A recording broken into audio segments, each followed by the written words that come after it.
Going on, everybody? I've been having laptop issues. That's why I haven't went live in a minute. My laptop went out on me, so I had to find a new laptop. We had an old one, so I'm using that right now. Yeah, went live in a minute. Top. We had an old one, so I'm using that right now. Yeah, went live in a minute. Top. We had an old one, so I'm using that right now. Man, I got this baby sheep in the background over here doing all this loud hollering, y'all. For real. But yeah, my main laptop I've been using clunked out on me. And so I done had to string one together and we back live and in effect. But that's why I haven't been live. I'm gonna have to upgrade and get me a little something better. The one I had about 5 years, but you you, you should better keep your laptop longer than 5 years. But they say that's regular. And the one I got right here, I think I've been having that about 10 years. But anyway, y'all hear that baby sheep in the background? That's my wife. That's that sheep we've been feeding, that little white one. My wife done named that joker. That joker big and to get on that smoker. Like for real. I'm talking about just won't shut up. I'm keeping them right there right now because they can get through the fencing up at the top of the hill up there. And they don't have any guidance. The mamas up there stopping the other babies from getting out. Like they follow the mama. These three right here, they just nomads. So yeah, that joker there, boy. I hate a hollering animal, y'all. But anyway, I've been man, I just been trying to. I haven't been trying, y'all. I have been doing some stuff, guys. Been really, really working. Let me get my microphone right. Hold on. How that sound right there? Yeah.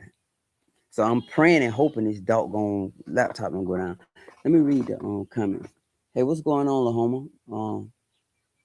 He said, "Grandma, let's hit the subscribe." Profit. Yeah, that's some Twitch stuff. But anyway, what we're gonna talk about today. I literally have been I've been recording a lot of videos. I've been doing a lot of stuff behind the scenes. I'm putting together some things that I want to help people with land buying and land purchasing and helping people achieve the dream, but not just achieve the dream, but get it, but don't get played. Because what I realize about a lot of city folk is, if y'all see the last video I just did, we moved down here from the city and we get hustled, because the numbers that they're talking, they're nothing in the city. You could buy a place in the city for 200,000. That's a dump. You buy a place in the country for 200,000. You got you somewhere something nice, right? So my biggest thing has been teaching the city people how to not come down here and get hustled. And simply all it is truthfully, it's just finding local representation and local lending if you need to borrow money. Um, one of my big push is, if you're gonna buy raw land, just raw land, don't borrow money to do that. Buy raw land if you can afford the cash just to do it. Now, if you have to, let me put that out there. Now, if you have to borrow the money to buy the raw land, don't start building on it till you actually get it finished, paid off. You get what I'm saying? If you get some raw land for 50K and you need to borrow the 50K, I think I would just focus on paying the 50K off first before I start building on it. Because anything can happen and you put money in it and you haven't never got it paid off, and now you losing everything because of something happened, right? We never know. So I think the energy and effort should be to get the land paid for outright. And I'm gonna tell you something, guys. These numbers are not 50,000 is really, it's a lot of money, but it's not a lot of money. Like, it really not. You can really pay that off fast. You know, for real, you could pay that off fast, but it just take reprioritizing your money and the reprioritizing your spending. And I think that's the part where people get kind of scared about, when you ask them to stop doing some things to actually that's benefiting them now today, but will benefit them in the future. So what I would do if I don't have the money, now if you have the money, just buy the land outright. Like, try to get the best price you can, get a cash price for it. Um, Go in there negotiating with the cash. If you got the cash, you in a position of power. Offer them an upfront quick close. We can close in 10 days. You got to give your closing attorney time to do their due diligence. So don't promise no fast closing and you haven't spoken to your closing attorneys first. So speak to your closing attorney. And for everybody who don't know what the closing attorney actually do is, the closing attorney actually dig through the paperwork of the property, dig through everything that's going on with the property. They find out if it's sending back taxes on the property. They find out if it's a clean deed on the property. Make sure the deed is not cloudy. If it's a warranty deed or just a quick claim, they do all the due diligence when it comes to the deed, the taxes, and everything on the property, right? So I wouldn't promise a super fast close. I would promise a 10-day, 2-week close, but you got to let your closing attorney decide. Because let me tell you what happened with me. My closing attorney, I used a out of town closing attorney, so I can tell you all the stuff I'm teaching y'all about making sure you get a local representation. And I'm gonna talk about that. Is because I didn't do that. And let me tell you what happened to me because I didn't do that. The next year when I went to pay the tax bill, come to find out there were some back taxes on the property. Now, fortunately, they weren't so back that it was only 1 year back, and the closing attorney missed it. Now, if I had used a local attorney, closing attorney, which we tried, but one thing you got to remember about the country, everything is so slow. You call and well, I get around there this weekend. It's not like in the city, right? So the sense of urgency is not there because everybody in cruise control. But now I understand because that's pretty much what's knocking us off in the city. We go, right? So since I didn't use a local closing attorney, the local closing attorney would have understood what's going on down at the tax commissioner office. So they come out and do their pictures and then they submit the paperwork in, right? Once the paperwork goes in, it may take them another 6 months before the bill come out. So what happened was we closed on the place in the middle of that transition. Now, the local attorney, having done this before, having dealt with the commissioner up there before, he know how it goes. So he said, hold on, we need to find out what's going on with the current tax. I said, well, it's saying nothing. No, it don't go in until blah blah blah. You see, so we closed fast and it was a cash deal. We closed, but I owed taxes on it. So when I went, but it wasn't a major amount, but it still was money I had to pay. And I thank God I had the money, but the only reason why I knew is because I was down there paying them. If I hadn't been down there paying them, then I wouldn't have never known. And next thing you know, I got a tax lien on the property. They foreclosing on the property because the taxes. So the importance of making sure you use local closing, local realtors, local everything is so important because they actually know what's going on with that property. They know everything. Whereas if you coming from out of town and you using somebody from out of town, they don't know. All they can do is just look up stuff. They can find stuff. Of course, they can find things that they can find, but man, in the country, man, things aren't as automated as it is in the city. So my number one advice is, well, I got twofold, right? My first advice is this: if you can, pay cash for your land, and it's gonna make sense in a minute. If you can, now if you can't, finance the land, go through everything, and don't start building on that land until you've paid it off. Okay, that should make sense to y'all. You get what I'm saying? And the reason why I'm saying it is because things happen, things go left or right, whatever. The land, you end up losing the land, you got to sell it. At least you ain't got that much money into it, tied up into it, right? Now, if you can afford to buy the land, this is my suggestion: just buy it because you're going to be in a position of power. Now, remember, as long as you don't overpay for that land, it's pretty much like a piggy bank sitting here. And that's what a lot of people seem to not understand about land. It's a tangible asset. It's something that you can touch. It's not just on a screen. So the land asset is more than just us living on it. It's what we do with it. So this year was an eye-opening revelation for me, just understanding about land, that the land and the soil is the resource. It's not the house. It's not me. It's the soil. The soil is going to be here after we leave. It was here before we got here. So the soil is the actual resource. So remember, that's the true asset right there. If you get that part early, then you good to go. The soil is the resource. It's going to be here when the buildings are tore down, when we all gone and there's a new group of people here. This soil will still be here. So that's the resource. We've been tricked into believing that the house is the acreage. You know, I can stand over my property and look at, put my arms out and look at my field. And this all the asset. No, the dirt is the asset, guys. That's the asset, because there's no other place you can plant something and it'll grow from nothing. All I need is seeds, and I can put it in this ground and it'll grow.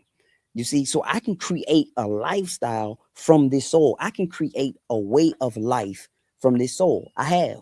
So I'm eating out of my garden right now. Last night, my whole entire meal was out of my garden. I ate some fried green tomatoes, some jalapeno peppers. I'm sorry. The beans weren't out my garden. The beans we bought from a local farm, another farm, right? But it all pretty much the whole meal came from my soul.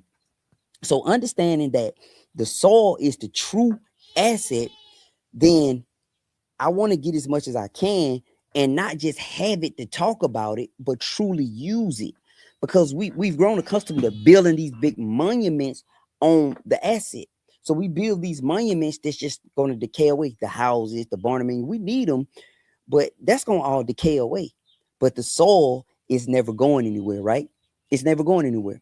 So our first thing is we got to get back connected to the soul.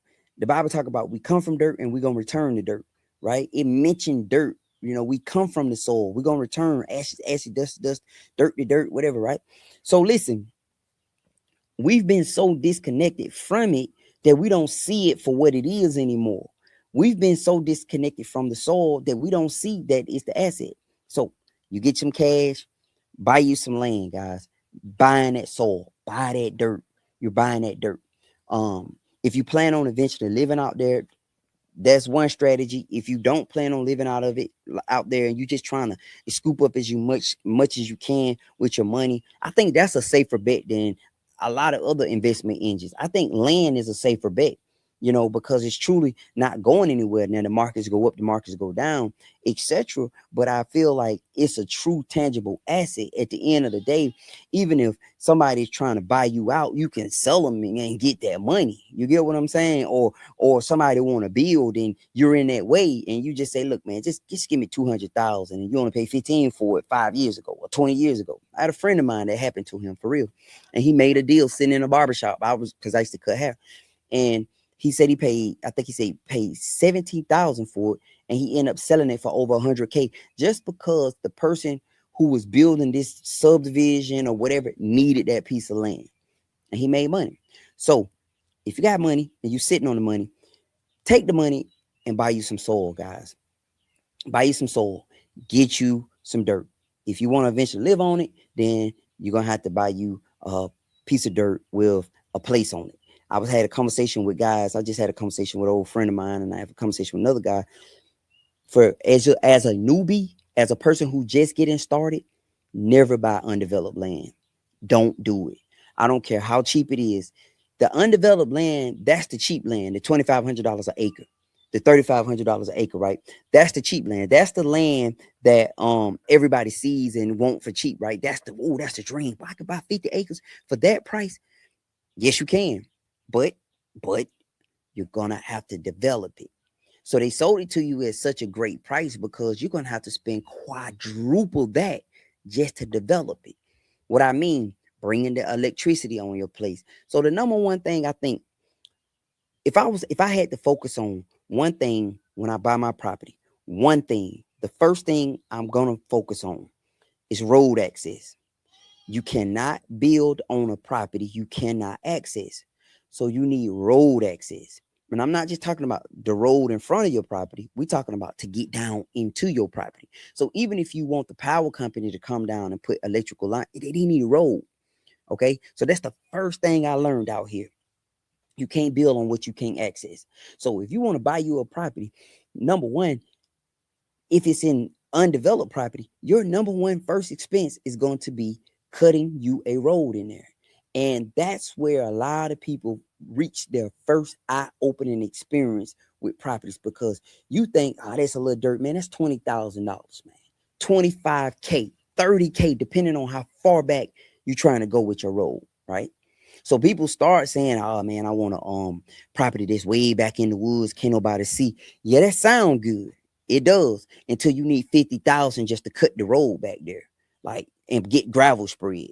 Now, some people can do it cheaper because they have assets, right? They got resource. They got an uncle that has a bulldozer, nephew that got a skid steer, an uncle that has a backhoe, and granddaddy, he still got that old tractor, right? So him buying a piece of property way back and they gonna go in there and cut a roll, and that ain't nothing. That's a weekend for him and his family.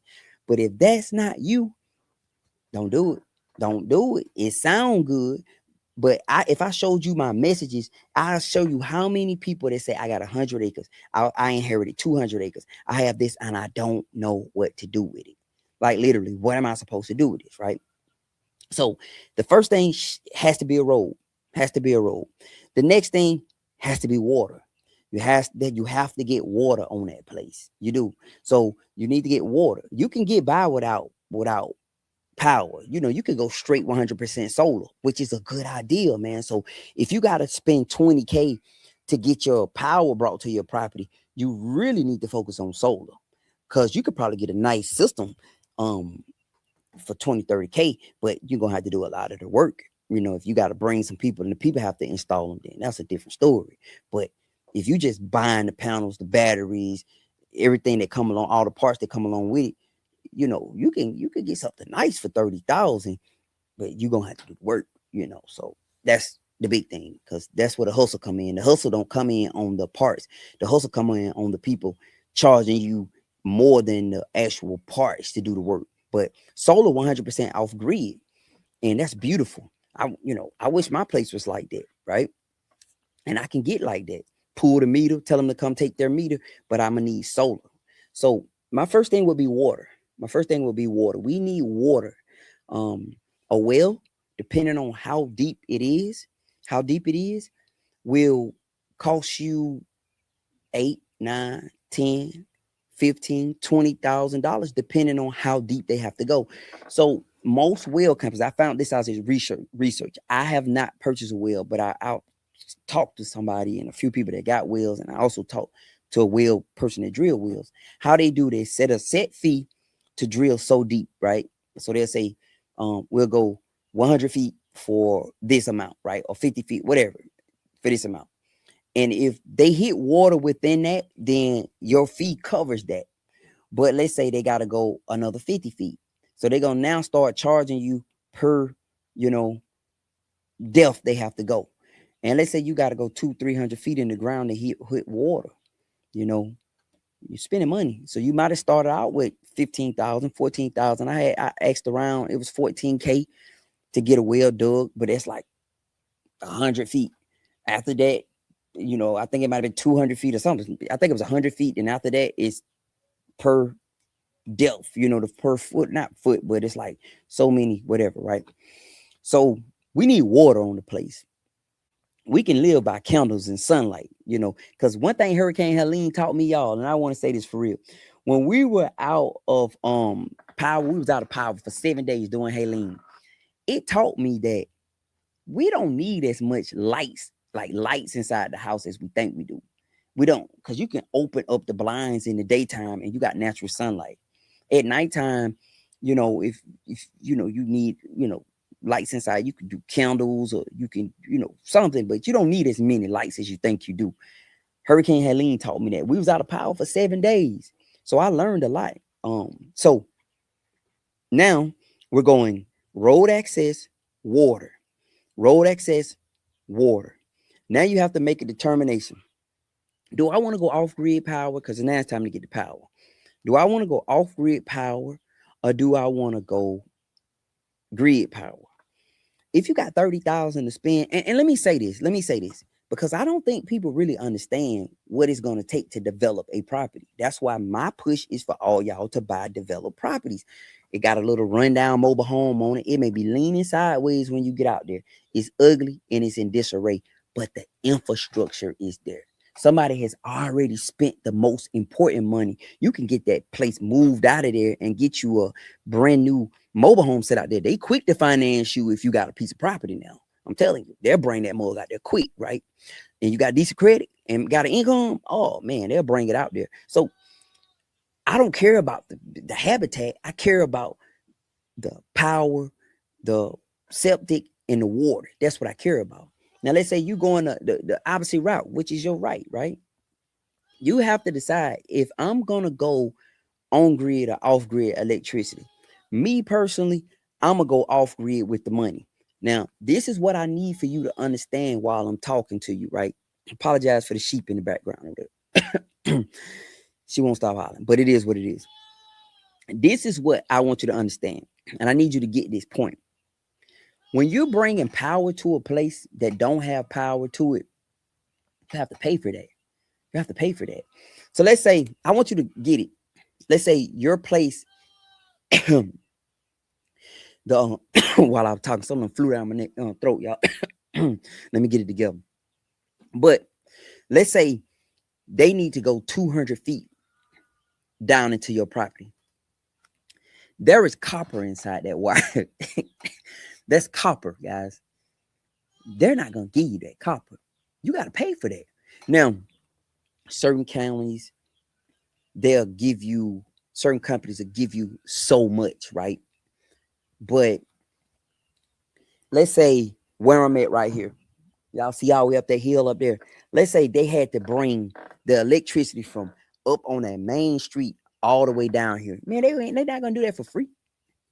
So you may be on the hook for $20K and they're going to just put it in a bill. You may have to pay $2,000 a month.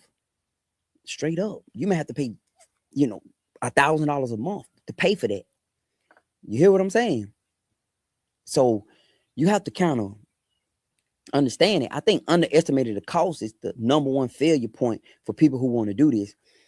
Because the dream is big, but the actual doing it, the logistics is what get everybody kind of thrown off.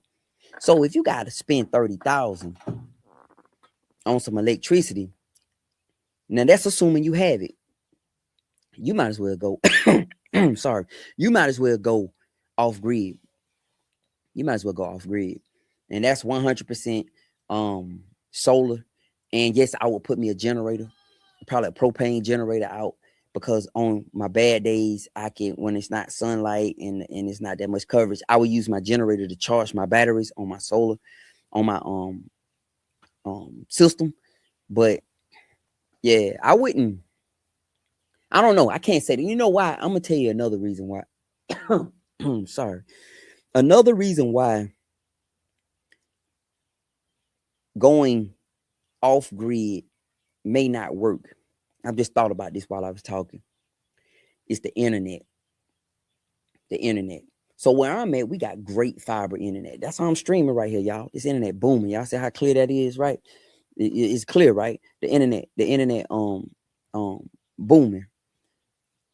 So what I realize is what the internet companies do is they use the electrical poles, the poles that's already set up, and they bring the internet down into rural areas.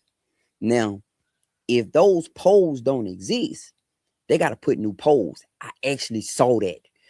So down here where I'm at, we used to have no internet. It was horrible. I mean, it was horrible, right? They had still like dial-up internet. We end up going with Starlink. Starlink is fine if you don't need a lot of internet.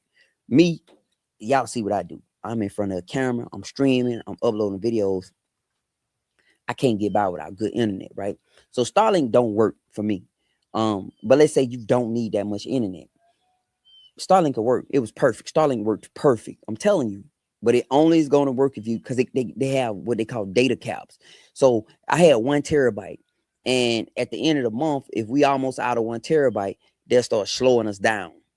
And other people will start getting priority over us. So it ain't no such thing as just sitting and watching TV all day. That's an absolute no, right? But if you don't need that much internet, Starlink will work. I'm telling you. Now, for me, I use internet. So we have fiber here. Now, this is going to be my point about why you may end up having to go on grid. You need internet. You want access to remote work, right? You can't depend upon a flaky internet. You need something that's going to allow you to access remote work. Because I had friends come visit on that Starlink, man. They were struggling trying to work, man. They were struggling, right? So now when people come visit and they got to do their remote work, they good. They very good. But if the infrastructure is not there for the electrical, I'm not sure the internet company is going to be able to pull their stuff. Yeah. So you may end up going on grid anyway. But like I said, there's options. If you don't need that much internet, I would look into Starlink. I'm telling you, man, it works great. It works great. It's the best thing around in these parts, other than that fiber. So now you done made your decision, and we agree that you may end up being on grid, but it depends on your needs, right? If you don't need that much and access, I want you to understand, because I'm following this one couple on YouTube, and they just have moved to like the mountains. There's no access. You hear what I'm saying? Like, ain't no company. Like, you paid for $100,000 to bring that up there, because just the sheer amount of wire they have to bring. They have to bring just enough wire, because they're gonna connect to the nearest one and bring it. What if the nearest one is 2 miles away? How do they do that? Like, so you're asking them to build out infrastructure for you. So that's gonna be expensive. So that's what you really need to think about when you're buying. In case you just go with the rule undeveloped, you need to think about that. Really, for real. Like, the ideal is so good. It's been romanticized, y'all. This ideal sounds good. Believe me, I've seen it. It's been romanticized, and it's a trend. But the logistics part is what get everybody hung up. That's when everybody get kind of stuck, when they trying to pull it off, because now there's limitations. Like, I can't do that. Why? Because you just can't do that. That is not feasible.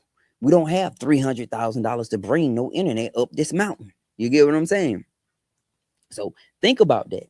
So now you've got your power figured out. The next thing you're gonna have to address is septic. You're gonna need septic. And I'm gonna be completely honest. I kind of got out of order. So when you're building out your home site, the first thing you want to do, once you determine where you want your home at on your property, because the home site is where you got 50 acres. I got ahead of myself. I apologize.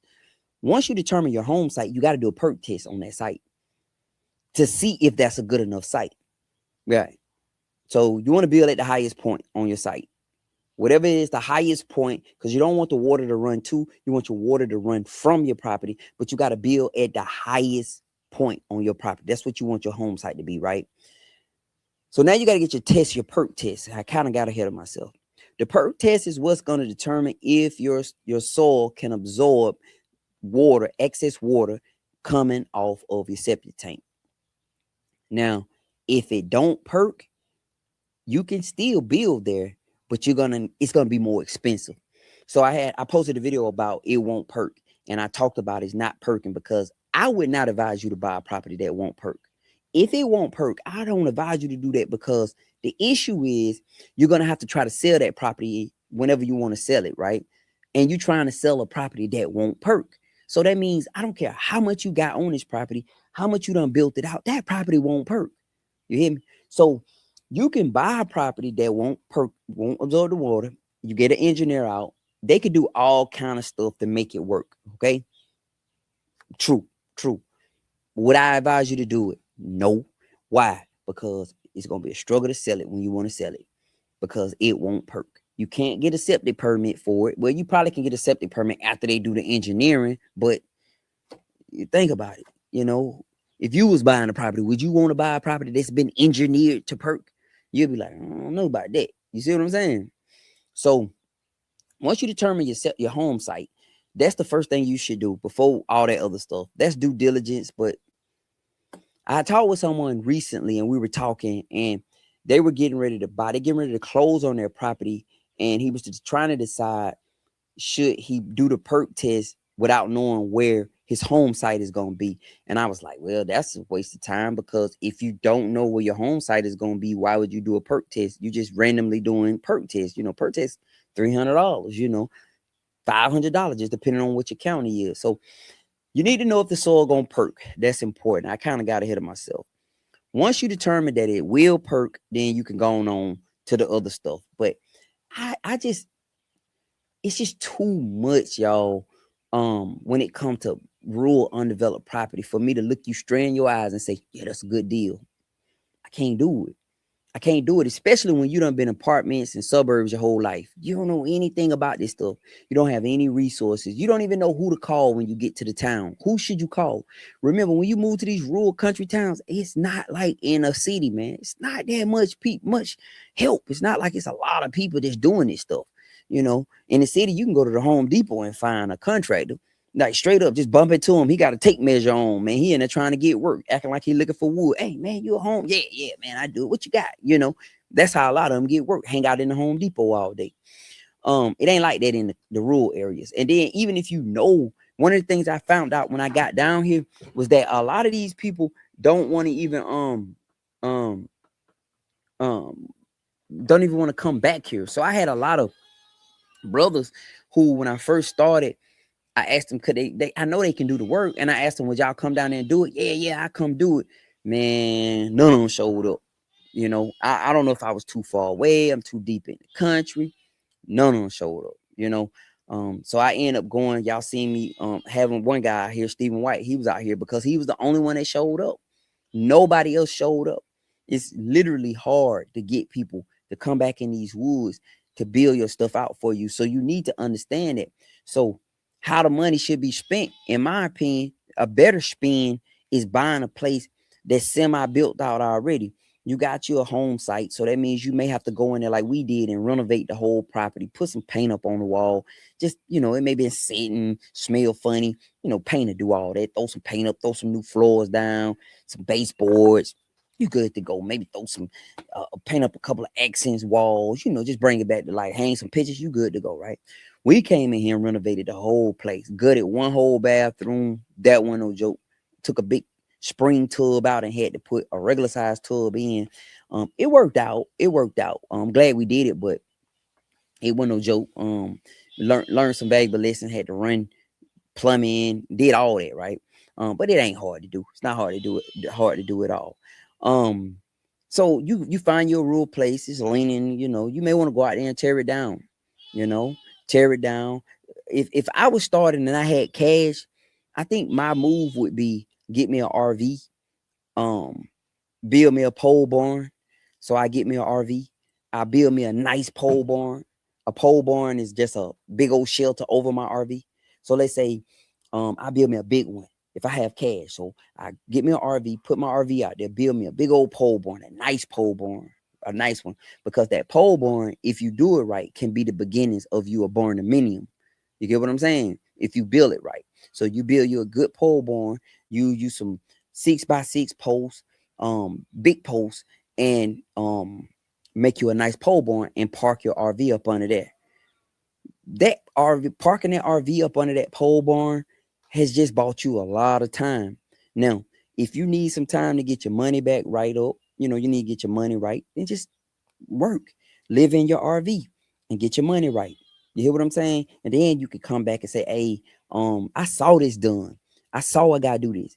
I saw a guy build a pole barn around his RV. Straight up. I saw a guy build a pole barn and left the RV inside of it and built that thing in. I don't know what it looked like on the inside, but I saw him do it. Yeah, they built the walls and everything. And just instead of going in there building out the place, he just left the RV in there as a living space. I don't know how I look in the inside. It may be fire. You hear what I'm saying? So let's say you go out there and it's a dump. You go out there and tear down what you need to tear down or leave it alone. Throw your pole barn out there, get you a power plug, put up a 50 amp, 30 amp power plug for your RV, plug your water into the septic, get your water from the tank, put you some filters in for your well, put you some filters on. Now you got a place to live. Buy yourself some time. Don't already have no good internet. Oh man, you set up. Buy yourself some time. Put the pole barn up, live up under the pole barn with your RV for a little while, build your money back up, or slow down. Because even if you have the money, slow down. Because what I notice is when you first buy the place, you so emotional, you doing all this random stuff like, oh yeah, man. It's like, okay, first time home buyers. I bought me a house in the city, man. First time home buyer. I've been watching HGTV so much, man. By the time I got the house, I'm in there tearing stuff up. I don't have no real plan on how to fix this stuff back because I don't know how to do it. But I'm watching all these shows on HTV. Oh, yeah, I'm going to tear this wall out right here. I'm in there tearing out walls and everything. It's not a load-bearing wall. I'm standing there with my hammer. Okay, so I know it's not load-bearing. I'm watching Mike Holmes and all them people on HGTV and I tore a wall out. Now, when I ever get to the point where I would decide I want to sell this place or move or whatever, and if I buy a new property, I ain't doing nothing because I ain't buying a ton of work. I'm gonna buy a decent enough property that I can go stay in. And I'm gonna slow down. Give yourself some time, man. Give yourself 6 months. Give yourself a year. Do the basics. Throw some paint up on the wall and slow down. The reason why I say that is because you're so emotional in the beginning and you're excited. You're doing crazy stuff. Later, you have to undo. You hear what I'm saying? So my best advice to you, once you get on the place and you done got yourself situated, is just slow down. Slow down, man. Don't do nothing. Draw it out. Like, especially when you look at my place out here, all this stuff in the back here. It took me a while just to develop that thought process of, I used to cut all that. I don't know if y'all could see them sheep out there, them goats, but I used to cut all that. That was grass, y'all. I was cutting that. And then one day I'm just sitting, I was thinking like, why am I cutting this when I have animals? So I invested in getting fences built, and now we have pastures for them to graze on. You hear what I'm saying? But in the beginning, I'm just doing stuff like, yeah, man, I'm gonna buy that. Yeah, I always wanted this. So just slow down, man. So let's get back on track. Number one, I don't advise you to buy rural undeveloped, meaning nothing on it. I don't advise that unless you know what you're doing and you have access to the stuff you're going to need to build it out. Okay. If you don't have access to that, remember, hope is not a strategy. Let me say that. Hope is not a strategy. Well, I hope I can. That's not a real strategy. That's not a plan. Okay. So I don't advise you to do that. Okay. Number two, if you decide to do that, you got to go in the order of magnitude, the most important stuff that has to happen. And I got ahead of myself and I started talking about electric and road and all that stuff. But once you determine your home site, do a perk test to determine if you can build right there. And if you can build right there, you need a road. You're going to need a road and do everything else I said. Road access, you're going to need water access, you're going to need power, and you're going to need septic. In that order right there. I mean, it's nasty, but you ain't necessarily got to have, a bathroom to start. You know what I mean? I know it's nasty, man, but you don't, and ain't no way to get the bathroom really running without no water, no way. So you got to get the water done first, and then they got to come out here and dig up the ground and put a tank in the ground, and then do leach field lines, and then hook it up to wherever they're gonna hook it up at. So, do you really want to go through that? Like, just think about that. Just to have the bragging right to say I have 50 acres, I don't want to go through that just to have the bragging right to say I have 50 acres. Or I have 200 acres, and I mean, literally, guys, if I showed you, um, um, this real time, no recording, literally, guys, I can show you especially my Instagram inbox. It's so many people saying, bruh, I need help with this, bruh. I need help with this, right? Yeah, because they have land and don't know what to do with it. Somebody said that this real time. This is a real time recording. I do the that sheep over there. Listen, man, I'm gonna put that sheep on that smoker, man. That sheep gonna keep on playing with me, and she gonna be on that smoker. Like, she over there jumping, flipping, and everything. That's why I don't like them jokers that hang out with people too much, because they look at you like they mama. Yeah, they over there jumping. She want a bottle. I'll give her one in a minute. But yeah, now I do the this a real time. This is not a recording. I do the recordings at nighttime. I put it out there just to keep the content going. I've been wanting to do a live, but if you missed me in the beginning, my laptop went dead on me. My laptop I've been using to go live with, it went dead on me, guys. So I've been stuck in between wanting to do one and So I've been finding videos I can upload to just stream those live. But my wife, I forgot we had these laptops. They old laptops. I got them from my wife, and we gonna go with that. All right. But yeah, man. I just want you guys to understand. One second. I just want you guys to understand by doing this, because so many people are reaching out to me, and everybody wants to own land. And land is the dream, but I don't think people have a true understanding of what it literally costs. Now, let me say this. Let me say this. This is not a deterrent. I do not want to deter you from buying land. I want you to buy land. I feel land is the only real tangible asset in our society. And when I mean tangible, you can touch, right? You can live on it, you can dig a hole in it, you can grow some plants in it, like it's tangible, right? So when I talk like this, don't think my goal is to stop you from doing it. No, no, no, no, no, no. My goal is to give you a realistic perspective from real experience. If I'm talking to you about it, that means I have been through it. And I'm quick to tell you, when people ask me, I will tell you in a heartbeat, I'm not sure about that because I've never done it. I don't have a problem with exposing what I don't know because I'm fine with that, right? And it's a lot of you guys who are way more smart in this topic matter than I am, right? You done it 3 or 4 times, but I have done it, okay? So my goal is not to deter you. My goal is to prepare you. For all of us who look like us, we don't know enough about this stuff, but yet we have a yearning for it. So we all want to go do it, but we don't have the knowledge base. So for me, I just generally want to be a resource to you guys and allow you to use my experiences, whether it's just through a video. I get so many questions every day. I'm across all the platforms, and I get a lot of questions on a lot of platforms. And if I see it, I can respond to it. But a lot of times, guys, I'm busy myself, so I can't spend all day trying, to do what I can.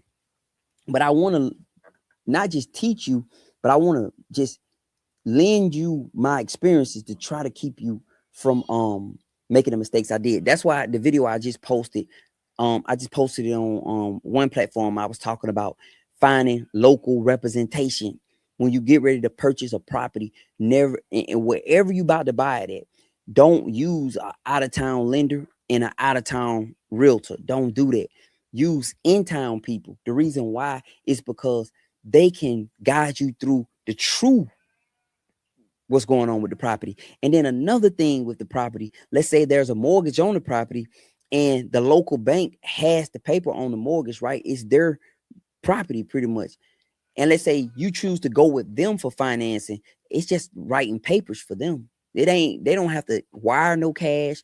They don't have to do anything. They're just basically taking debt off of one person and put it on you. And then whatever you're borrowing, if that person making a profit, they paying themselves back and then taking the extra and paying their borrower, and then you just stuck with, like, it's all one smooth process. When I was first moved down here, let me tell you about when I first moved down here. I was looking at another property because I wanted to run my business out of that property, because I had two options. I was going to build me a place, or I was going to buy a place. And it ended up being cheaper to build a place. And I'm glad I did that, because I would still have a mortgage on the place right now. So I've met a guy, introduced me to the guy. The guy had like so many properties and everything. He showed me one he wanted to sell me. It was in downtown this area. Older home. It was already set up for what we can do, right? It was already set up for it. So I was like, man, I like it. So he gave me the price on it. I got the price. It was reasonable. I didn't have all the cash. I had a little of it. But he said, go down there to the bank and holler at such and such. They'll lend you the money. He said, they got plenty of money to lend you. That's what he told me. He said, they got plenty of money, man. He said, just go on down there and holler at them. I said, all right. So I went down there, sat down with this guy, sat at the desk with the guy. We talked. He asked for a few things. We sent it. I'm right here on the phone, emailing him stuff that he asking for, because we know the deal. Certain things, I got a profit loss statement for my business. profit and loss statement for my business. I got an income statement. I got all these different things, man, that I can print out right now from QuickBooks. I can send it, right? No problem. I got real-time bank statements, everything. So I'm sitting at the man desk. He talking to me, asking me for what he need. I'm sending it right now on my phone. He looking at everything. And he was like, yeah, everything looked pretty good. He said, everything looked pretty good. I'm gonna check into a couple things. It was a couple things he needed to check into, but it wasn't, I forget exactly what it was, but he needed a day, maybe even two. All right, cool. So I got up, shook his hand, left. He called me back like the next day. He said, yeah, we can do that. He said, yeah, we could do that. But I'm gonna need to put a lien on your current property just in case you don't pay. I said, I ain't gonna do that. I'm not gonna do that because I never want to jeopardize this place. So I ain't gonna be out here making no crazy business deals using this as collateral, which I'm glad I didn't do, because if I had did it right now, I'll still be on the hook for paying that and have this. That's a lot of pressure, man. Can't sleep at night. Things get slow, then, yeah. So I'm so glad I didn't do that, man. But I was about to. But the point I wanted to make was how simple it was. I mean, I sent him a few documents. It was nothing. It was nothing. And so if you're gonna do business in a small town, it would behoove you to possibly and probably go into that small town with local representation. Like, you need a local closing attorney. You need a local realtor. If you need lending, you should try the local banks. Yeah, now you may have to put some money in just to show them, like, deposit some money, open up an account. If you got 50K, you want to put down on the property, or if you got 100 and you want to put 50 down, they may, proof of funds type deal, right? You may have to do that, but it wasn't anything like I experienced up in the city. Like, you almost got to give up everything in the city. So just remember that. Keep that under your hat, that you may come out better and get a better deal using a local realtor, local everybody. And the next thing, the importance about a local realtor and local everybody, they know what's going on. See, you looking at the property on the internet, but the local realtor know that joker about to lose it. Or the local realtor know that joker going through a divorce right now and they got to sell this. The local realtor know that it's some stuff going on. So the local realtor know how to position you. And, if they working for your behalf, they know how to get you a deal. So they say, oh, yeah, I can get you that property. Blah, blah, blah. You want it? Yeah, I can get it for you, and they know how to get you the best deal because they know y'all need this sale, Yeah. And then they may even can point you to the bank to go to. I don't know why them sheep up there hollering like that, but they just doing it. I think that sheep across right here is hollering up the hill. I realized that, and they're hollering back down to it. But yeah, so just think about that when you're getting ready to do it. The worst thing you can do is go into that town, riding up on your. I did it. The big man in town, spending money left and right. Everybody got their hands in your pocket. And I got this guy, is a Canadian guy, man. He's a friend of mine. I was down there. He did some work for me, and he charged me something. And he said, I said, I was gonna give him some money. He said, that's too much, Larry. He said, you're paying too much. He said, it was a guy I considered a friend at the time. He said, he told me to charge you more than what I charge you. I said, really? He said, yeah. He told me that. I said, wow. And I realized then that we don't have no clue. They'll do it for $40. But we used to plan 100. We feel like 100 is fine. But no. And he told me, he said, that's too much. He said, don't, you paying too much. I said, really? He said, yeah. So that's one thing I want to tell you, that'll help you. That'll help you keep more of your money in the pocket, because things go up and things go down. I ain't never seen nothing stay up forever.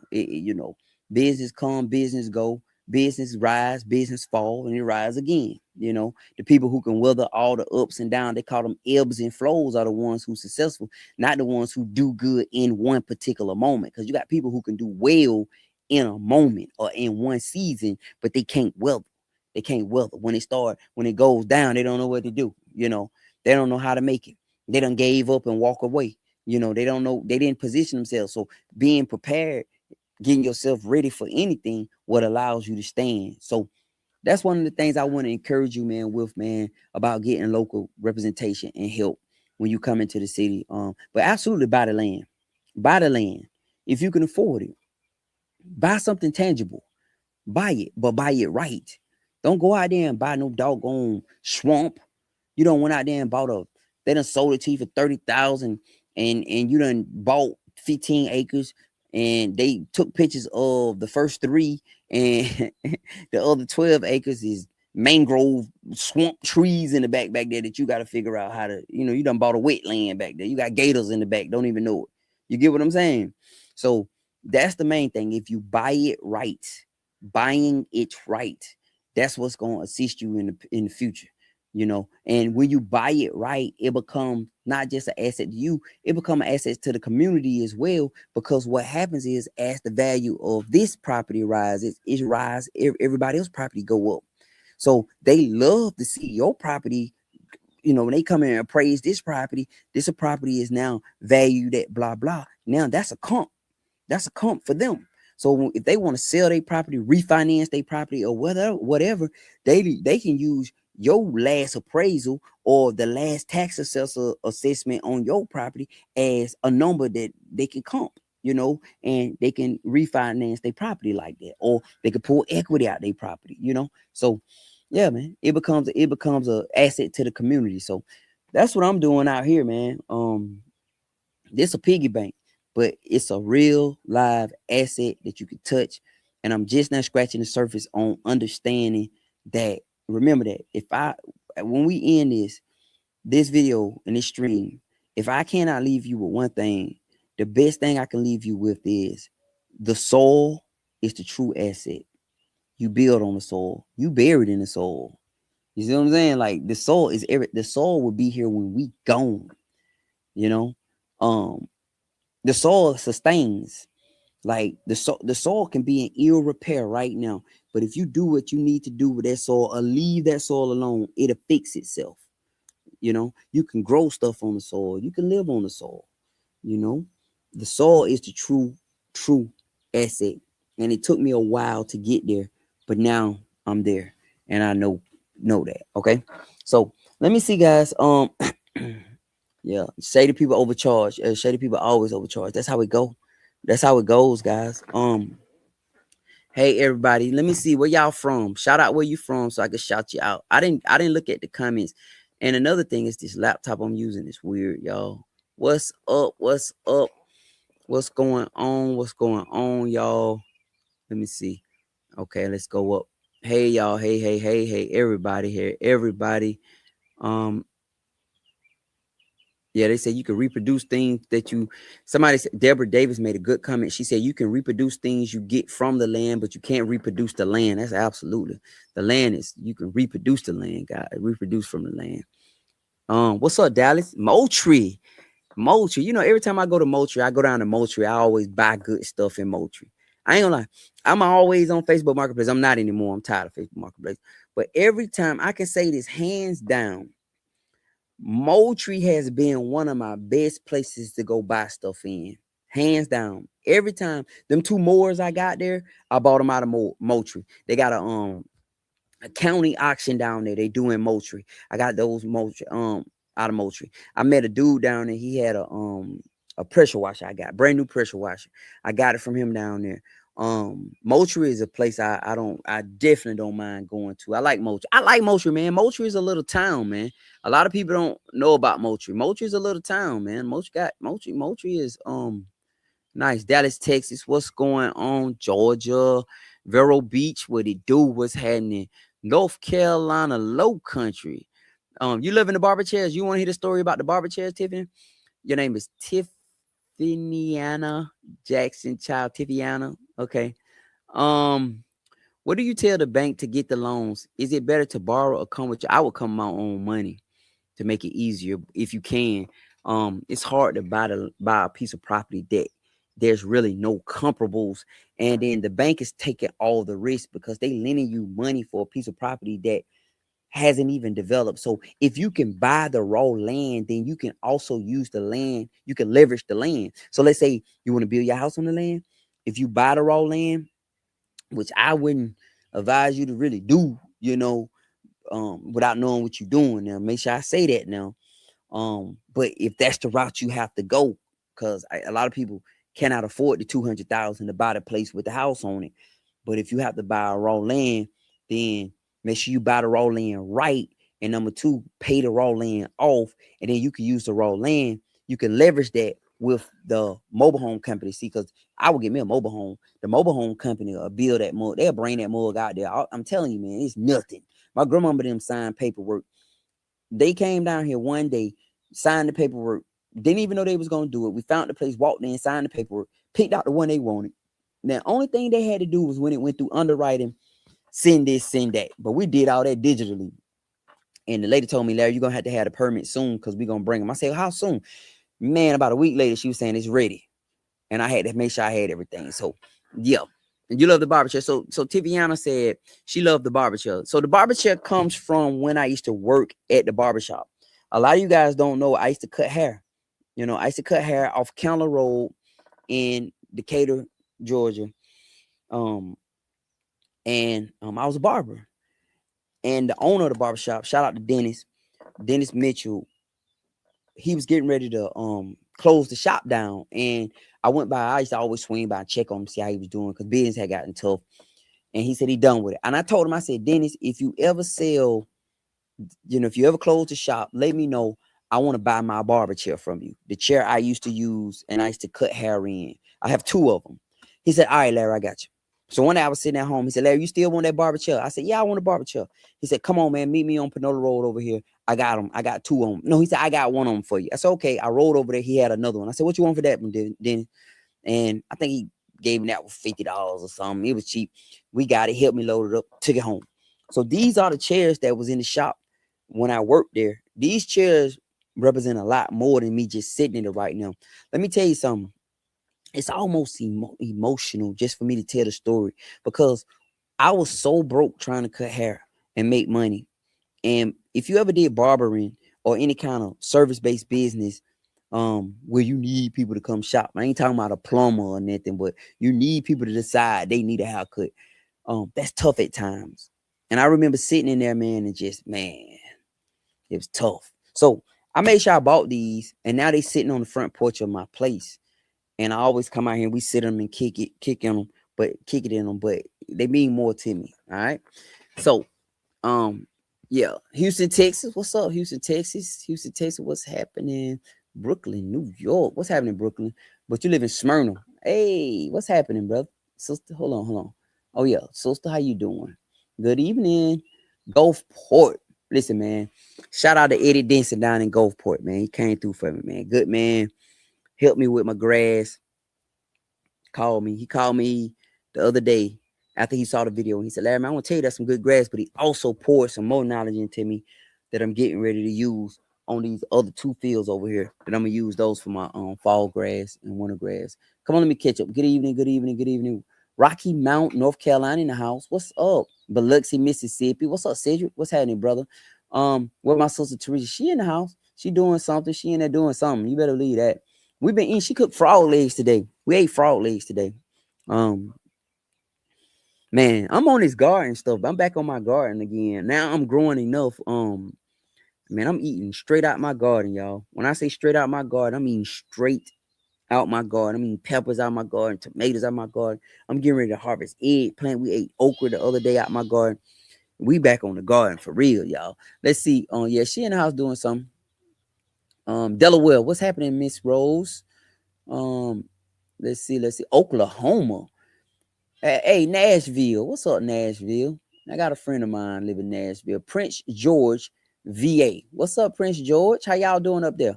Charleston, South Carolina. I've been there. How you doing, Vera? How you doing? It says PM. You recommend an option for farm equipment or buying new? So you asked the question if I recommend you buying used equipment or buying new. Buy used. Don't buy new. It's just not worth it.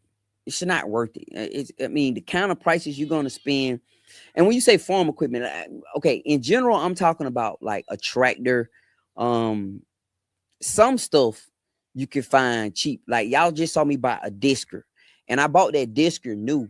And the only reason why I bought that discer new is because all the prices on marketplace was pretty much only a couple $100 cheaper than that.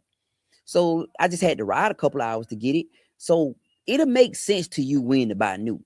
But if you're talking about like a tractor, any kind of heavy equipment, if you can get it used, get it used, because a resting machine cut grass just like a shiny one do. But you got to pay a lot more for the resting machine than you do the shiny one. Remember, I don't know how long you've been following me, but I got my tractor repossessed. I got down here, big ball of rain, and got the doggone tractor. The man at the tractor dealership told me, man, don't buy this tractor. Like the man at the dealership telling me, man, just go on Facebook Marketplace. You can get one cheaper than this. I got to have brand new because I'm from the city. We don't like used cars in the city because it ain't be breaking me down. We don't use, in the country, we buy used cars because we ain't driving them that much, right? We ain't sitting in a whole bunch of traffic. So the city, it's a gamble fooling around with a used car. I understand how it go. So I didn't recondition my mind when I got down here. I bought something new, ended up losing it because I ran out of money. All right. So yeah, I would go use if I could. I would go use. All right, let's go. I'm going in the comments. Oklahoma. Hey, Oklahoma. You love to hear the chest story. Yeah, that's one of. Hey, what's up, Takara? Why Takara in the house? What's going on? I see you out there wrestling with them cow panels out there tripping. Well, get them cow panels right, man. Them things ain't that bad, man. Next time before you do it, you come here and watch me. I'll show you how to do it, man. I'll show you how to do it. It ain't that bad, man. It's just you got to do one end at a time, Takara. Just one end, and you put the T-post in, put the cow pounder in, clip the cow pounder under the little T-post. Well, you got the little ridges in the T-post that stick out where you connect the fence. Just put your first cow pounder under that, under the first one, and then it's locked in there, and then just bend it down, man. That's what I did. You said, what about the mineral on the land? Yeah, listen, guys. It's a lot of people posting about that. I would never, on a rainy Wednesday, I don't care if it's 50 acres, I would never buy a piece of property that I don't own all the rights to. Don't do it, because somebody will come out there. Let's say you don't own the timber rights. That means somebody can come cut down your trees if they want to. You hear what I'm saying? So I don't care how appealing the deal is, walk away from that deal, because they're trying to play you. They're trying to play you. So if it don't say all rights convey, leave. I don't care how much you in love with the property. I don't care how beautiful the new place is. I don't care. Don't fall for that, because they can decide they want to sell all the trees off the place. And you out there in your dream property now, you in a desert. You get what I'm saying? That's flooding, because now the trees gone. It's going to flood. Yeah. Yeah, frauds go hard, y'all, for real, man. Absolutely. It says, you okay, me and my wife are inspiration to you. I praise God. I pray that not only are we inspiration to you, that not just in word, but also we inspire you to move, to do something, not move physically, but just to do something. Because I always say, you want something different, you have to do something different, right? So that's my belief pattern. That's how I believe that if it's something going on that I don't like, if I simply change my actions, then I can get something different. I know it ain't true for everything, but that's been working for me. All right. Let's see. ATL, what's happening? ATL. Do you allow visitors to stop by and see? Nah. The reason why, because you know how many people I have requesting that. I just have a plethora of people coming down. And then right now in this time frame, you can't be too careful. You cannot be too careful. I've had all kinds of experiences down here. That's why I have a gate and I have dogs running around. I've had all kind of experience where, I had one guy, I think a local guy, he found me. So I don't know how he found me. He just pulled up one day. Like he out there at the gate, can't get in. And we have cameras up there so we can hear him talking, right? He on the camera, man, I know they in there, like for real, man. And I went up there and talked to him. He's a good man. He just wanted to holler at me, but nah, man, relax, relax. Let's see. Colorado Springs in the house. Tennessee. That's right. That was my second home.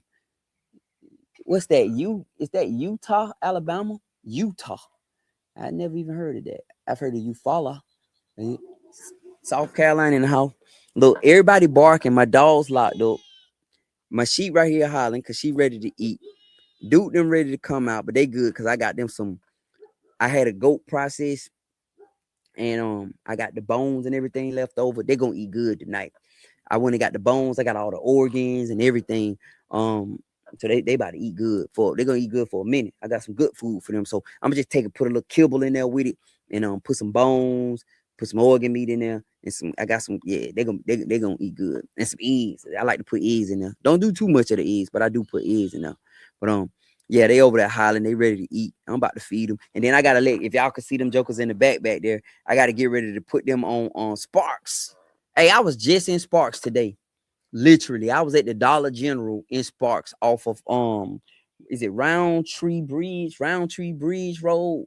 I think it's Roundtree. I was in Sparks today at the Dollar General, at the little Dollar General down there. I was shipping an eBay package back, and I was down over there in Tifton. And I could not find a place in Tifton that takes FedEx. I found one place in Tifton that took FedEx.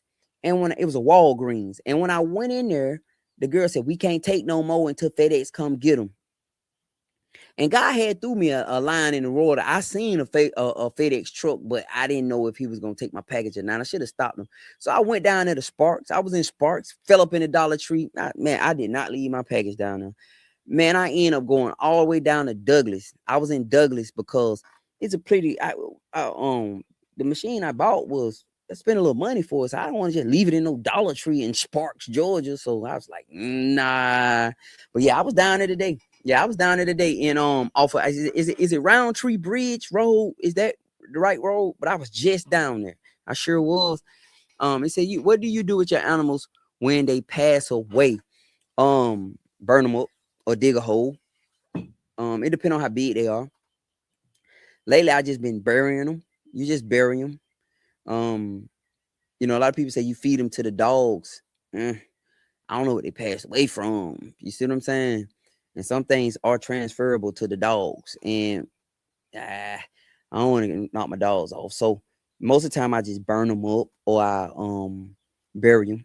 I got a burn barrel right here where one thing about animals you got to always understand, when you deal with animals, there's going to always be some dead animals, guys. Like people who don't deal with animals seem to not know that. Like, yes, you'll walk out there, somebody just laying there. I mean, that joke was fine yesterday, up playing with you and everything, and just night gone. So normally I burn them up or dig a hole. But truthfully, they seem like the burning up is the best way to do it. You just got to make sure you get it all burnt up, because if you don't get it all burnt up, it'll start stinking. So, you just got to it normally it take about 2 days to burn one up. It take about 2 days, especially a big one. You have to burn it and you got to keep it going. Put a little diesel on it, put some pallets or something, and just get it to burn. And then after the pallets burn up, I got to throw some more pallets. It take about 2 days to get them burnt down to the ground. I mean, to the nothing. Like you go out there, they burnt down. Yeah. Yeah, off Highway 41 in Sparks. Yeah, I was down there, man. Yeah, I was in Sparks today, man. Down there kicking it. Swole through it says, do you have tours to see? I don't right now. I don't have tours to see my animals. A lot of people are asking that, and eventually I probably will. I'm not saying it's a hard no, like no. Eventually I probably will let people come down and see the place, etc. What I'm doing is I'm getting ready to build out the place where, I'm sorry, y'all. Somebody was emailing me. I'm getting ready to build out the place to where you heard me talk about the chicken. I'm getting ready to do the chicken processing. And a lot of people to come down and do chicken process. We're gonna let 10 couples come down. When I mean couple, it's gonna be 2 people. So it could be you and your friend or husband and wife. Y'all come down and learn about chicken processing. We're getting ready to do that for sure. So when y'all saw me get that chicken tractor, that was the first step of it. Next, y'all gonna see me put up a tent. When I get the tent set up, we gotta get the water running to the tent. We gotta get some fans in the tent, because them tents get hot. Just gotta make it decent, right? I know it ain't gotta be brand new. We're gonna put the tents up. Gotta put some kill cones out all around it. I need to put 5 or 6 kill cones out. Maybe 5 kill cones, so each couple have a bird. So we got to put some posts in the ground and put kill cones up, and then that way you could do your necks and So we're getting ready to do that. I don't be scared of what? Yeah. What do you mean? Scared of what? Yeah. You said I don't be scared. Just tell me what I don't be scared of. I don't know what you're asking if I'm scared of. Um, but yeah, that's what I plan on doing. So eventually I plan on getting you down. It says, hold on, here's on. Shout out from Southwest Michigan. Thank you so much for the continuous and real insight. That's Miss Connie. Miss Connie, how you pronounce it? Yo, Daycree. I don't know how to pronounce your name. Butts County. What's going on, Butts County? What do you think about easements? Easements can work, but you need to read the fine print on easements. And let me tell you about an easement. So an easement is just basically an agreed upon road access that either you give somebody or somebody gives you, that you can cut through their property. You can't make no changes on it. You just can use this road through my property to get to your property. And the same way with yours. You agree, it's an agreed upon road. Now, they have 100-year easements, 20-year easements. They got all kind of verbiage that you really need to be careful of what an easement. And you need to know, because the easement can go away when the property change hands. It was a gentleman deal between two people or two family members, two cousins, and two best friends or two neighbors that liked each other, and one gave the other rights to the property to drive through. Now that easement can literally change and go away when the property transfer. So easements can work, but you need to know the wording. You need to understand if you're gonna have access to it, how long you're gonna have access to it. Like it's just all about doing due diligence, guys. Um, she said, "Do I be burning my animals? Nah, I don't be afraid to burn my animals. I have to, guys. What am I supposed to do with it? What am I supposed to do with it? So I have to go out there and take my tractor and drag it and burn it. Yeah. Um, you could dig a hole, put them in the ground. That works too. I've done that. Put them in the ground. That's not an issue. It's all the same. You ask me. But yeah, that's the only thing about it, man. You gotta know how to do this stuff, and I ain't gonna act like I just did, guys. I've learned this stuff. Make sure who is responsible for upkeep of the easement. Now that's Stephanie. Stephanie generally gives, and I can say this for sure. Stephanie genuinely gives good comments. I shout out to Stephanie because she gives good comments. So if you see her comment, check her out, because a lot of her information I find valuable, because she told me about the trust, and you can put the home and the homestead in it, and the first, long as the beneficiary of the trust is on the deed, you can get an affidavit, like all that's good stuff, right? So yeah, Stephanie gives good advice, so she knows what she's talking about. So whose job it is to upkeep the easement should definitely be on the list, because it may be your job. It may be your job or it may be theirs. We don't know. I don't know. But yeah, that's a great point. Thank you for that, Stephanie. Great point. Thank you. We appreciate all the gems. Well, I appreciate you guys for watching. I appreciate everything. I apologize for not being able to go live. I mentioned that my laptop had went down on me, and I have to get me a new laptop. But I'm gonna use the one I have right now. Um, Laura asked, "Did I bury Winston?" Yeah, I buried Winston. Yeah, I buried him. Yeah, I didn't burn him up. I buried him. I dug a hole up there, and I put him in a hole, and I dug pretty deep, because when I was up there at first, every now and then the wind and blow, you smell something, right? But I don't smell anything up there. Now that the grass coming in and everything, so I think it broke down pretty fast. Next time, I put lime in. I had to bury another one. I put lime in there. And that seemed to work, but they say it's a certain quick release lime. It's a certain type of lime you want to put in there to keep the smell down.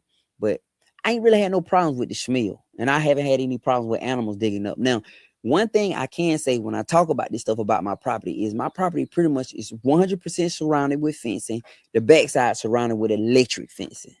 And the reason why I did that is because I saw a fox back there one time.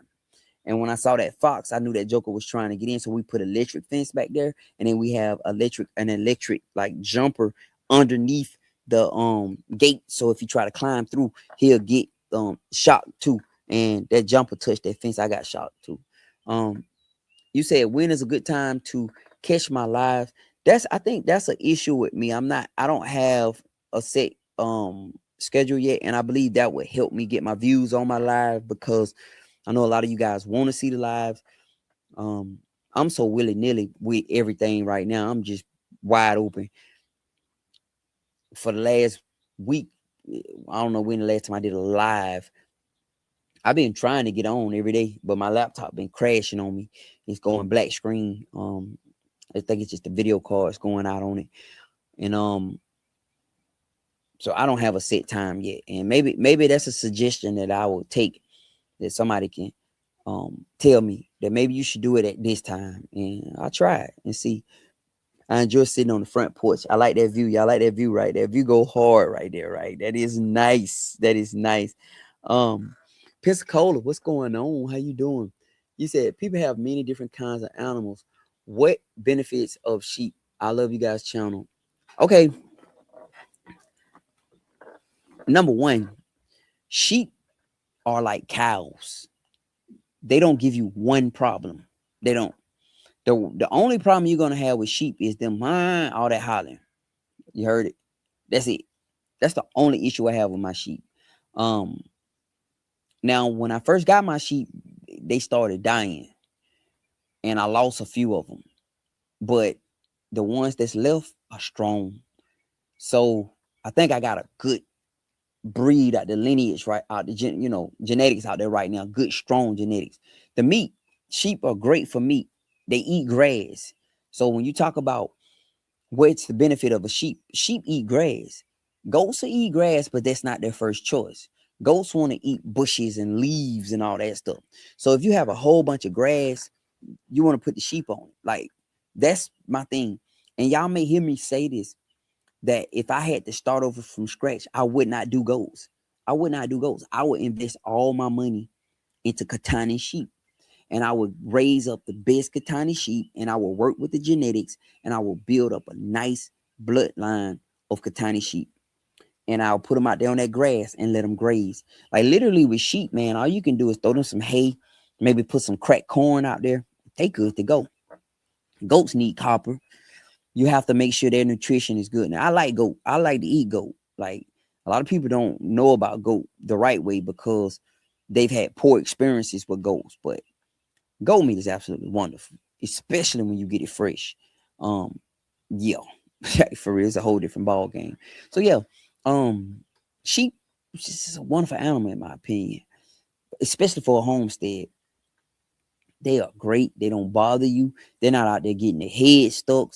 You know, you come out there, a goat done went out there and just did something. Just like they say, goats try to wake up every day and try to find ways to take themselves out.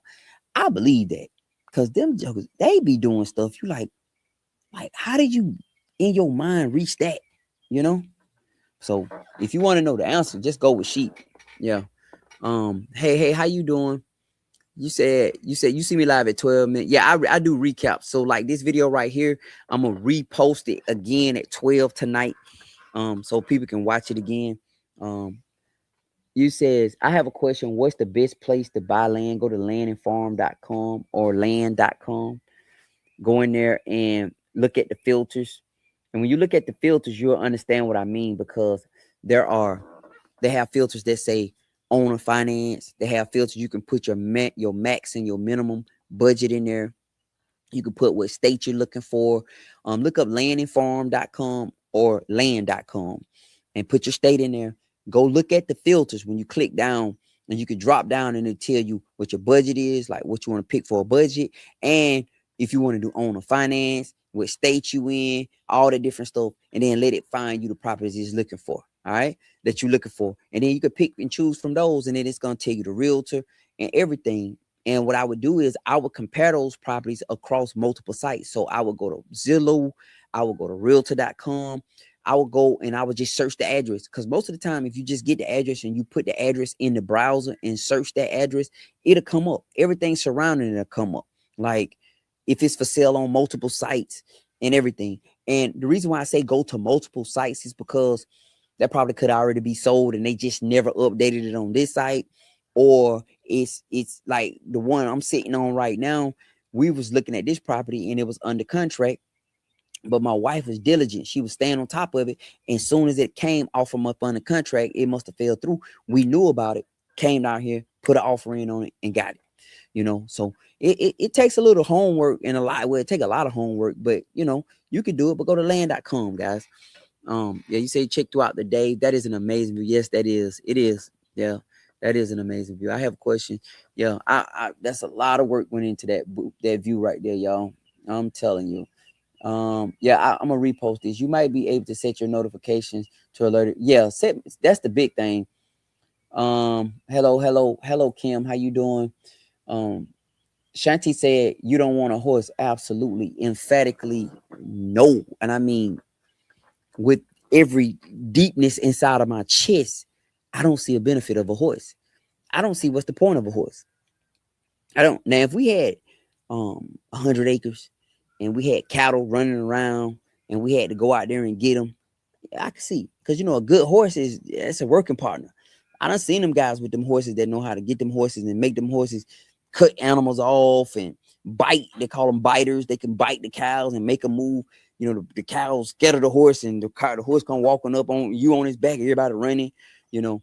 But for me right now, that's just another mouth to feed that I can't eat, you know. I get a donkey before I get a horse because a donkey will serve more purpose to me down here because, you know, donkeys protect your place. I don't see no benefit in a horse, not for me, unless I was just going to breed them and sell them and try to make some money off of them. But I just don't see that. Right. Let's see. Nah, I don't. Let's see. Let's keep going. Let's see. He said, how often do you have to groom and shave your sheep? I don't groom my sheep. My sheep are what they call hair sheep. So don't confuse wool sheep with hair sheep. So when y'all see my sheep, the next time y'all see a video of my sheep gonna look good because they done shed it. I got one sheep that's got doggone some kind of wool in her, and I gotta get her shaved. But the rest of them, they all shed. They just look rough when they shedding. So that's why I said go with the Katani. Don't go with the wool sheep. Now, if you live in a cold region, go with the wool sheep. But if you want sheep and you're thinking about getting sheep, go with Katani sheep. A lot of people like the Dorpers, but I'll go with Katani because they hair sheep. You got wool sheep and hair sheep. Hair sheep shed. We use all of them for meat, but hair sheep are the ones that were specifically bred for this type of stuff. So yeah, do that. You said, am I ever going to process my own lambs? Absolutely. I plan on that. I really do. I plan on that. The only thing stopping me right now from processing my lambs and my goats and my kids is I don't have a freezer. I don't have a freezer or a cool place to hang them because you can't process that meat while it's mushy like that, right? So you got to get it cold. So you got to hang the meat. So the only thing that's stopping me right now is I need a place to hang it. Once I get a place to hang it, give me a cooler or a freezer or something, a cooler that I can hang them in. And then when we get the meat, we can take the meat and it's easy to work with the meat after it's been hanging. But when it's all mushy like that, you can't work with the meat. What you about to do? You walk, honey? Okay. Everybody say, hey. She said, yeah, my wife about to do her walk. But anyway, let me see. I'm about to wrap it up. Let me see. Come on. Let me see. It says, he said, I live in the tri-state, trying to find land in Georgia. Kind of hard to travel consistently to look at land and work at the same time. Trying to do due diligence from up north, just me and my daughter. Yeah, that's tough. That's tough. That is. Hey, Richie, you hear your baby calling you now. You hear your baby calling you now. Don't turn your back on that baby. Yeah, but yeah, I hear you on that though, for real. I hear you on that. Yeah, that's that would be tough. Yeah, but you got to keep going. It says, I've been driving and noticed a couple of goats in a field beside the church. And let me see. Hold on, I'm gonna go down.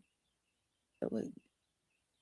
So I'm using this different laptop. Yeah, I apologize, y'all. This joker. He said, so I've been driving and noticed a couple of goats in a field besides a church, and that field is so clear. I look for them when I'm grinding. Yeah, the goats will get it right now.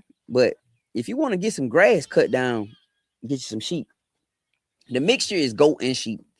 That's the mixture. So if you want to really get that joker cut down, put your herd of goat out there, herd of sheep. The sheep gonna eat the grass. They're gonna eat the grass. The goats gonna eat everything, the bushes and everything first. And then they'll go to the grass when they don't have no choice. Like right now, that group right there, they eating the grass because they haven't made their way in the back. So I've noticed how they breed, how they graze, and they stay in these one little areas and they move around, but they haven't made their way. I got a whole big old place back here in the back full of bushes and stuff, and they ain't made it back there yet. So we'll see how that goes, guys. All right, I'm getting ready to wrap it up, guys. I gotta feed this sheep so she can shut up. I'm gonna repost this tonight. Let me see what. Yeah, this laptop I'm using, guys, is let me see, giving me all kind of. It ain't giving me issues. Horses are expensive. Yeah, I heard. What's the benefit of rabbit? I have to, but I don't want to make them fertilizer. You can use them for meat, but rabbit fertilizer is a good fertilizer. It's not a hot fertilizer. It's a fertilizer you can take out the bag and put directly on your plants. Fertilizer. Rabbit fertilizer is one of the best fertilizers you can use. So if you have some rabbit, I don't know what kind you have. The Flemish Giants are the kind that we normally get, the big giant ones for meat. And I'm thinking about actually getting some, but y'all don't want to know what I plan on doing with the meat, like what I plan on doing with them. But yeah, fertilizer. Bag up the fertilizer. I know people that have a cage with a rabbit cage, and it's got like these little grates in it. So when it the poo fall down to the bottom, and then they go out there and collect on all the fertilizer up and they bag it. And you can sell that. Your rabbit fertilizer is sellable, very sellable. And you can take that fertilizer, and even if you have a garden, and you can use it in your garden. I've used it before and it works. My neighbor had it. She brought me a whole bag of it one time. I put that stuff out there around that okra. Man, that stuff took off, man. For real. Hey, what's going on? How y'all doing? All right, I'm getting ready to wrap it up. He said, are you thinking about getting ducks? If not, yeah, so I actually have been thinking about getting ducks. I've been thinking about getting some Peking to eat them. Like, I'm just being honest. No, I'm I will eat them. So that's what I want to do with them. But goats are nasty. For people who don't know, goats are nasty. That's a nasty animal, right? People who I know that have goats, I'm sorry, ducks, not goats, guys. She said ducks. Think about getting ducks, okay? But I'm thinking about getting Peking ducks. But yeah, they say ducks are really nasty. They're nasty animals. So when you get them, you have to kind of like make sure you got a nice place set up for them, because they're gonna duck poo everywhere. And if you ever seen them ducks and them geese out in a field, how they just mess the whole field up. So I can imagine having like a little coop or something full of all that. Yeah, y'all don't know about that, but I've been thinking about it. I've been thinking about getting some Peking, guys. If not, yeah, been thinking about it. It says, yeah, rabbit one of the best. You said tell Teresa. I said hello. I tell her. Blessings to grandmama. Yeah, grandmama over there. She just walked on the porch and looked out. I wonder if she had wanted something. She seen me on the porch. She probably gonna holler at me when I get done. Yeah, she named that doggone goat. She named that sheep Blue. Well, she let all the followers name that sheep. That's that joker hollering over there right now. Yeah, ready to eat. We're gonna feed her. Them joker getting big. And I caught the little boy in there mounting her this morning, jumping on her back. So he won't be in there long. I'm thinking about turning him into a wether. Yeah, I'm thinking about turning him into a wether. That's when we castrate him. Yeah, I'm thinking about it. Yeah, I'm thinking about turning him into a wether. But it's still a little too early. But yeah, I'm really thinking about it. If I turn him into a wether, y'all know what gotta happen. That joker gonna be laying over in that deep freezer in 11 months. But yeah, I'm gonna do that. All right, hold on. I'm gonna she's safe. She walking up the driveway. We inside a gated. Everything here, we in our own little gated situation. Hold on, y'all. Rabbits are good for meat too. Yeah, I'll eat some rabbit. Y'all know something about y'all know something about any kind of meat you process, you can't eat it you got to eat it within the first 2 hours or after 48 hours. You got because you got to let the rigor mortis either eat it before the rigor mortis set in or eat it after the rigor mortis go away. What was the scariest part about starting a homestead? Well, one of the biggest things you're gonna face when you move away from the city is how dark it is. That's scary. Because if you grew up in the city around lights and around people, you always hear noise, sirens, car booming radios, and you see lights. But when you move to a place like this, it's dark and they fine with it. You just hear them in the back playing they Hank Williams Jr., right? And in the dark, But that was one of the big things for me, how dark it is. And if y'all notice, my place is lit up. I gotta see. Like, if you gonna get me, I'm gonna see you coming. You know what I mean? And my dog done growled a bark on first too. But Yeah, I mean, as far as scared, that was a thing for me. Um, Learning how to drive down dirt roads when it's wet, that's another big thing. Yeah. Yeah, learning how to drive down a dirt road. Look here, Reese, get your baby now. You're like, that joke keep hollering. Now. Yeah, learn how to drive down dirt roads when it's wet. That was another big one. But I ain't gonna say I was scared, but it was just a new a new thing. You know what I mean? I'm about to go, guys. This dog, they go shut up. I'm about to ride, y'all. Hold on. I'm trying to answer y'all question. You enjoyed the live? Thank you so much. Thank you, Timmy. It's a lot of rabbits that run all through my community. Yeah, them jokers gonna eat up everything. Yeah, rabbits are they're gonna eat up everything. Yes, in Delaware ducks. Oh, really? Yeah, rabbit fertilizer. I have 14 chickens and 4 ducks and 2 rabbits. I want goats and sheep, but huh? I gather. Yeah, they yelling at each other. Yeah, I thought you were her mama though. It should have turned on you. Yeah. Um, but I'm renting on an acre. Yeah, to get a sheep. Sheep work, but you remember now if you get any herd animals, you're gonna have to get more than one. Billy goats are definitely Billy goats. Oh yeah, Billy goats. Now let's talk about Billy goats. I can explain Billy goats to you now. Them jokers pee on themselves. They pee on each other. They nasty. Oh yeah. When the rut come, when they go in the rut, oh yeah. Them jokers be back there peeing on themselves. And then another one to get in there try to get some of the pee. Like, oh yeah. Very nasty. Yeah, very nasty. Yeah. They ruining themselves to appeal to the females. You are absolutely right about that. And then look, they urinate on themselves, but they also another thing they do is them jokers try to allow the other one to pee on them too. Like I didn't know that. So if you got one who the ladies like and he get the peeing on himself, the other one to try to stick his head in there like get on me too. Yeah, it's like cologne, nasty. Yep. You said where do I put my animals in the winter? Yeah, I don't have that issue. I'm in 9A, so we get cold, but these animals are hardy. They be out in the fields. I have some barns up there. You say, is that the moon in the background? Nah, it ain't out yet. Yeah, it ain't out yet. Let me see. Let me see. Let me see. Let me see. I'm wrapping it up. I'm trying to learn this laptop, guys. This thing is funny. All right. Yeah, I enjoyed it live. You was raised in the country, ate off the land. Yeah, that's what I'm doing now, guys. Eating off the land. Eating off the land. Let's see. Listen, you are telling the entire truth. It is blackity black out here in the country, straight from the city and moved to a farm. We have no clue what we're doing, but hubby and I are having fun and learning something. Let me tell you something. That is the best part of it right there. For real. Best part of it. Stick with that. As long as you're having fun and you're enjoying yourself, just stick in there. You'll be all right. That's the best part. Cause once everything get to running slow and everything get to, everything get to going easy and there it gets boring because now it's just you on a routine now. So I always have to find new stuff because I got my goats now. My goats just moving across the field. Like right now, I'm about to go up here and walk them back across and throw some feed. I got these bottle babies. I got a new batch of chicken I'm growing out. That's my big thing right now. I got my sheep and I have a new meat bird that I'm getting ready to introduce to my place. And that's the only meats we're gonna grow and eat. That's the only chicken we're gonna eat. I have 30 plus right now. Yeah, it's like 30 something of them. And I'm getting ready to see what's up with those. Like for real. They're called dark carnage. So that's the big thing I'm doing. Yuck. Yes, Lord. I'm telling you, them jokers are nasty, guys. Very much so. All right. I'm trying to get to all y'all comments, but remember, I'm using this new laptop. So it says you're doing awesome. Yep. Yeah, my wife, she walking up and down. She do her walk every day.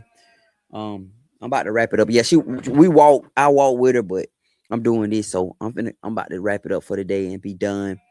I appreciate y'all for joining, watching.